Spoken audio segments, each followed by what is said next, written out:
क्या cease fire के Donald Trump के ट्वीट के बाद अब तक प्रधानमंत्री नरेंद्र मोदी ने कोई ट्वीट किया है? क्या भारत के रक्षा मंत्री ने कोई ट्वीट किया है? क्या भारत के विदेश मंत्री ने कोई ट्वीट किया है? क्या अब तक डोनाल्ड ट्रंप के ट्वीट के बाद से भारत सरकार ने इस बात पर कोई आपत्ति दर्ज कराई है कि हमें अमेरिका की मध्यस्थता की जरूरत नहीं है? क्या भारत सरकार ने आधिकारिक रूप से इस बात पर अपना ऐतराज दर्ज कराया है कि शिमला समझौते के अंतर्गत भारत और पाकिस्तान का विवाद द्विपक्षीय विवाद है, इसमें तीसरे किसी आदमी की, किसी चौधरी की हमें जरूरत नहीं है? ये इस तरह के सवाल हैं जिनके जवाब पहले मिलना चाहिए। अब आते हैं डोनाल्ड ट्रंप की तरफ। बड़ी हैरानी की बात है राजीव जी कि अमेरिका के व्हाइट हाउस में बैठे हुए लोग, अमेरिका के राष्ट्रपति के सूचना सलाहकार, जो भी उनका मीडिया का तंत्र होगा, वो उन्हें पिछले कई दिनों में एक बार भी ये नहीं बता पाया कि भारत और पाकिस्तान के बीच विवाद हजारों साल से नहीं चल रहा है। आज दूसरी बार ऐसा हुआ है 15 दिन में।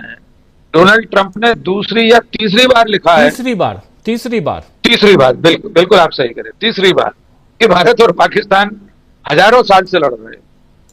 ये इतनी छोटी सी बात है कि व्हाइट हाउस का, उनके ओवल ऑफिस में बैठा हुआ एक छोटा सा क्लर्क भी गूगल करके उन्हें बता देता कि पाकिस्तान का उदय भारत विभाजन के साथ 1947 में हुआ है।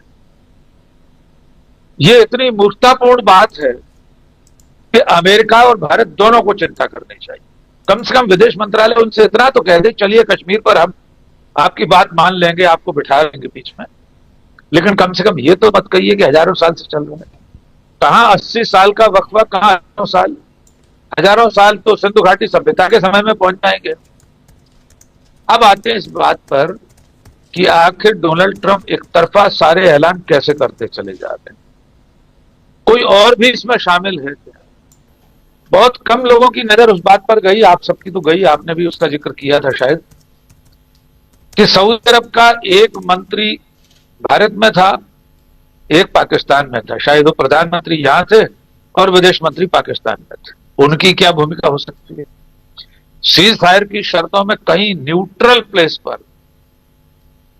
एक ऐसे निष्पक्ष स्थान पर बातचीत की बात हो रही है। क्या वो सऊदी अरब की राजधानी रियाद हो सकता है? या अमेरिका जैसे कैंप डेविड समझौते के समय, जिमी कार्टर के समय इजराइल और मिस्र के बीच में समझौता कराने कैंप डेविड में बैठा था, फिर नोबेल पुरस्कार हासिल कर लिया था जिमी कार्टर। तो क्या इस वक्त डोनाल्ड ट्रंप ऐसी किसी भूमिका में है कि भारत और पाकिस्तान के प्रधानमंत्रियों को किसी तीसरी जगह ले जाकर बांह पकड़कर बिठा दे टेबल पर और तब बातचीत शुरू हो? और इस तरह से हमारे द्विपक्षीय मामले को एक बीच के मध्यस्थ की भूमिका के साथ हमने अपने वो सारे अवसर गंवा दिए जो इतने सालों से हमने बचा कर रखे थे। अब जहां तक सीज फायर का प्रश्न है, उस पर भी बात कर लेते हैं। हर बार ये बात हो रही है कि पाकिस्तान ने सीज फायर का उल्लंघन किया है। अभी इस प्रेस कॉन्फ्रेंस में जो हमारी तीनों सेनाओं के पदाधिकारियों की प्रेस कॉन्फ्रेंस हमने देखी, उसमें जो प्रश्न पूछा गया, उसने पत्रकार साथी ने शायद 2003 का जिक्र किया। तो सीज फायर तो भारत और पाकिस्तान के बीच पहले से चला आ रहा है। पहले से उस तरह का युद्ध विराम है कि दोनों एक दूसरे की सीमा का अतिक्रमण नहीं करेंगे, फायर नहीं करेंगे। लेकिन पाकिस्तान तो साल में 10-20 बार इस तरह के सीज फायर का उल्लंघन करता रहा, नियंत्रण रेखा पर और सब जगह।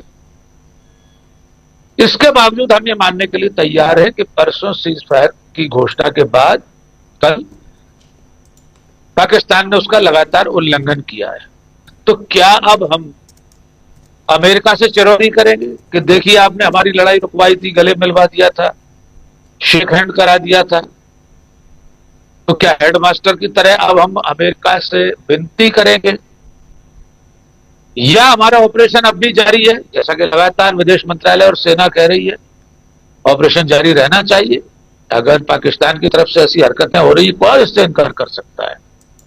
लेकिन अंततः क्या खोया क्या पाया, जो हमने कल भी कहा था राजीव जी, इन 15 दिनों में और खास तौर से 6 और 7 तारीख की दरमियानी रात शुरू हुए ऑपरेशन सिंदूर के बाद डोनाल्ड ट्रंप के पहले ट्वीट की घड़ी तक हमने क्या हासिल किया। और एक बात आखिरी में अभी ये जोड़ना चाहता हूं, विपक्ष की प्रेस कॉन्फ्रेंस अभी आपने सचिन पायलट की दिखाई। मैं बार बार शुरू से दोहरा रहा हूं कि नरेंद्र मोदी जैसा सौभाग्यशाली नेता और कोई हो नहीं सकता। उनके सामने एक ऐसा राजा बेटा, ऐसा रानी बिटिया टाइप का विपक्ष है कि वो अब भी सवाल नहीं पूछ रहा, अब भी कोई इस्तीफा नहीं मांग रहा। अब भी राहुल गांधी, मल्लिकार्जुन खड़गे, सचिन पायलट, अखिलेश यादव, तेजस्वी यादव, स्टालिन, ममता बनर्जी, XYZ, कोई प्रधानमंत्री का इस्तीफा नहीं मांग रहा, कोई रक्षा मंत्री का इस्तीफा नहीं मांग रहा, कोई अकाउंटेबिलिटी की बात नहीं हो रही कि भाई बेशरण थाने का थानेदार भी सस्पेंड क्यों नहीं हुआ। वो थाना तो जनवरी में हटा दिया गया, पुलिस स्टेशन बेशरण का। तो ऐसे विपक्ष के सामने प्रधानमंत्री आने को तैयार नहीं है। म्यूट वीडियो आज जारी कर दिया गया है। हम इस सब वीडियो में देखकर क्या समझें? क्यों नहीं देश के प्रधानमंत्री राष्ट्र के नाम संबोधन देने आ रहे हैं? पाकिस्तान का प्रधानमंत्री 3 बार देश को संबोधित कर चुका है, राजीव जी। हम भी तो सुनना चाहते हैं कि हमारे प्रधानमंत्री बताएं क्या खोया क्या पाया। हम उनके साथ हैं, उन्हें डरने की जरूरत नहीं है। आए पर्दे से बाहर, विपक्ष पूरा उनके साथ है, विपक्ष उनसे इस्तीफा नहीं मांग रहा। आप कल्पना करके देखिए राजीव जी, अगर इस वक्त कांग्रेस की सरकार होती, कांग्रेस का प्रधानमंत्री होता, तो अब तक इस्तीफा हो चुका होता। सड़कों पर, गली कस्बों से लेकर दिल्ली में 7 लोक कल्याण के सामने भारतीय जनता पार्टी तांडव कर रही होती। कोई राष्ट्रीय हित, राष्ट्रीय एकता की बात बीजेपी नहीं कर रही होती इस समय, और उसने कभी नहीं की। राष्ट्रीय संकट के समय आज तक, आजादी से के दिन से लेकर आज तक उसने कभी सरकार का साथ नहीं दिया। तो आज याद कीजिए 26/11 याद कीजिए, मोदी जी उस समय चीफ मिनिस्टर थे गुजरात के, और वहां प्रेस हमारा अभी जो वीडियो जी अभी जो टीवी लाइव पर वीडियो हमारा लगा है कि युद्ध काल में भी राजनीति से बाज नहीं आई भाजपा, दर्शक देख सकते हैं, टीवी लाइव पर लगा हुआ है। उसमें विस्तार से 26/11 के बाद बीजेपी ने क्या क्या किया था उस सब का विवरण है। तो मैं अंत में फिर लौटता हूं, डोनाल्ड ट्रंप की ये जो पहलकदमी है, ये भारत और पाकिस्तान को एक तो बराबर के ओहदे पर, बराबर के कद पर रख देने की कोशिश है। हम हमेशा अपर हैंड थे, लेकिन आज की तारीख में डोनाल्ड ट्रंप हमारे प्रधानमंत्री की भी तारीफ कर रहे हैं और पाकिस्तान के प्रधानमंत्री की भी तारीफ कर रहे हैं। दोनों को महान नेता बना रहे हैं। ऐसा इससे पहले कभी नहीं हुआ। जी राजीव जी, नरेंद्र मोदी क्यों चुप है पूरा देश समझ रहा है, क्योंकि शुक्रवार शनिवार की दरमियानी रात डोनाल्ड ट्रंप ने और उनके तमाम सारे सहयोगियों ने जो पूरी रात बातचीत की है, जो कॉन्फ्रेंस कॉल में हुआ है, वो देश के सामने बताने लायक नहीं है। कुछ प्रश्न आज मैंने चर्चा में पूछे थे, कुछ कल पूछ चुका हूं। 2-3 प्रश्न और जोड़ देते हैं। अमलेंदु जी ने याद दिलाया, मैंने अब सोशल मीडिया पर पूछे हैं। क्या अमेरिका के साथ बातचीत में सीज फायर पर सहमति जताने से पहले देश के प्रधानमंत्री ने अपने कैबिनेट के सहयोगियों से कोई राय मशविरा किया? हमारे देश में सामूहिक नेतृत्व की भावना है।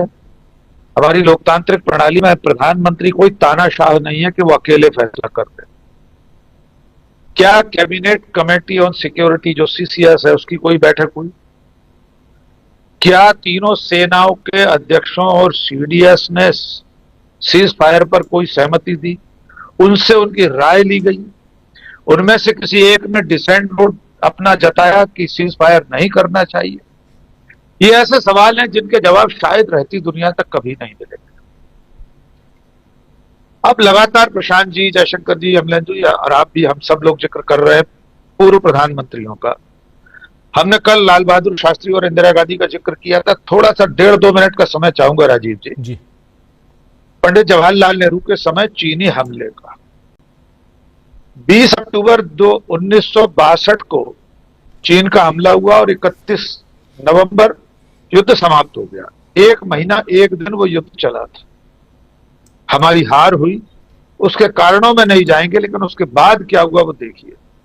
पूरे देश में पंडित नेहरू और उनकी सरकार के खिलाफ आक्रोश था। अटल बिहारी वाजपेयी उस समय नए नए सांसद थे। उन्होंने संसद का विशेष सत्र बुलाने की मांग की। पंडित नेहरू ने संसद का विशेष सत्र बुलाया और अब जो बता रहा हूं वो सुन लीजिए। उस सत्र में आचार्य जेपी कृपलानी ने पंडित जवाहरलाल नेहरू के खिलाफ अविश्वास प्रस्ताव, उनकी सरकार के खिलाफ अविश्वास प्रस्ताव रखा। उस अविश्वास प्रस्ताव में चीनी आक्रमण का भी हवाला था। 4 दिन तक बहस हुई। मीनू मसानी, डॉक्टर राम मनोहर लोहिया, अटल बिहारी वाजपेयी, बहुत लंबी फहरिस्त है। 40 सांसदों ने उस पर भाषण दिए संसद में। पंडित जवाहरलाल नेहरू के पास चूंकि विदेश मंत्रालय का प्रभार भी था, इसलिए उन्होंने उस पूरी बहस में संसद में 32 बार हस्तक्षेप और बयान दिया। कहीं बयान दिया, कहीं हस्तक्षेप किया, 32 बार। संसद का रिकॉर्ड बताता है कि चीन के मामले पर बुलाई गई इस संसद की बैठक में प्रधानमंत्री पंडित जवाहरलाल नेहरू ने 1,04,000 शब्दों का प्रयोग किया। मैं फिर दोहरा देता हूं, 1,04,000 शब्दों में उन्होंने अपना भाषण, अपना पक्ष, सरकार का पक्ष रखा। ये सब ऑन रिकॉर्ड बात बता रहा हूं जी। अंत में अविश्वास प्रस्ताव 44 सांसदों ने, जो विपक्ष के जनसंघ और तमाम दूसरी छोटी पार्टी, उन्होंने उसके पक्ष में वोट डाले और 347 वोट सत्ता के पक्ष में, पंडित नेहरू और उनकी सरकार के पक्ष में गिरे और अविश्वास प्रस्ताव निरस्त हो गया।